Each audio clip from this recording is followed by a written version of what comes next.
નમસ્કાર વિદ્યાર્થી મિત્રો, આજે આપણે સ્વાધ્યાય 1.2નો છેલ્લો દાખલા નંબર 18 વિશે અભ્યાસ કરીએ. યાદચ્છિક પ્રયોગના નિદર્શ અવકાશની કોઈ બે ઘટનાઓ એ અને બી માટે પી ઓફ એ ડેશ રકમમાં આપ્યું છે. પી ઓફ એ ડેશ બરાબર 2 પી ઓફ બી ડેશ બરાબર 3 પી ઓફ એ છેદ બી બરાબર 0.6 હોય તો તફાવત ઘટનાઓ એ માઇનસ બી અને બી માઇનસ એની સંભાવના શોધો.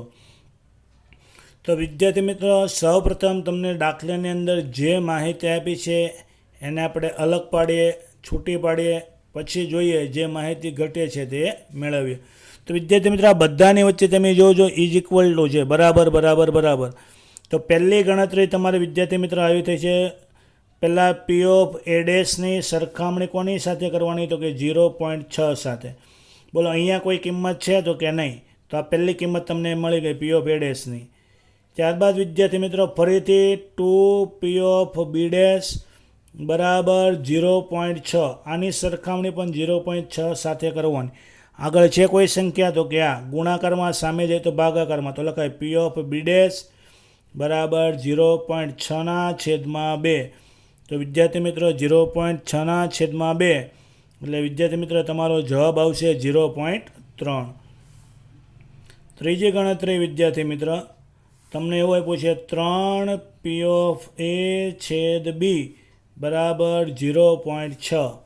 તો વિદ્યાર્થી મિત્રો અહીંયા 3 ગુણાકારમાં છે, સામે જાય તો ભાગાકારમાં, એટલે પી ઓફ એ છેદ બી બરાબર 0.6/3 એટલે વિદ્યાર્થી મિત્રો તમારો જવાબ આવશે 0.2.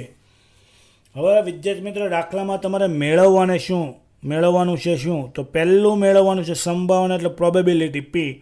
કોની? તો કે એ માઇનસ બીની. તો તફાવત ઘટના છે, આનું સૂત્ર તમને ખબર હોવી જોઈએ વિદ્યાર્થી મિત્રો. તો આનું સૂત્ર આવું છે P of A minus P of A છેદ બી. અને વિદ્યાર્થી મિત્રો બીજું મેળવવાનું છે પી ઓફ બી માઇનસ એ. તો આનું સૂત્ર છે આગળ બી હોય તો પી ઓફ બી, પાછળ તો છેદ જ આવે, એ છેદ બી. તો 3 વસ્તુ તમને દાખલામાં ખબર હોવી જોઈએ. અત્યારે એક વસ્તુ ખબર છે, છેદ. બોલો છેદ કેટલો છે? તો કે અહીંયા 0.2. અહીંયા કેટલો? તો કે 0.2. હવે કોની નથી ખબર? તો કે ઘટના એ અને ઘટના બી ખબર નથી, પણ તમને જો આના પરથી મળે. પી ઓફ એ મેળવવું હોય તો સૂત્ર છે 1 minus P of A dash. તો વિદ્યાર્થી મિત્રો 1 minus P of A dash, તો એ ડેશની કિંમત કેટલી? તો કે 0.6. તો વિદ્યાર્થી મિત્રો જવાબ કેટલો આવશે? તો કે 0.4. તો આ તમને મળી ગયો પી ઓફ એ ડેશ.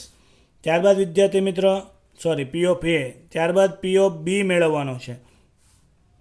તો પી ઓફ બીનું સૂત્ર 1 minus P of B dash. 1 minus P of B ડેશની કિંમત તમને મળી 0.3. તો વિદ્યાર્થી મિત્રો બાદબાકી કેટલી આવશે? તો કે 0.7. ચાલો પી ઓફ એ ખબર નહોતો મળ્યો 0.4. 0.4માંથી વિદ્યાર્થી મિત્રો 0.2 એટલે જવાબ આવશે 0.2. અને પી ઓફ બી ખબર નહોતી મળ્યો 0.7. તો 0.7માંથી 2 એટલે 0.5. તો અહીંયા તમારો દાખલા નંબર 18 અને સ્વાધ્યાય 1.2 પૂર્ણ થાય છે. અસ્તુ.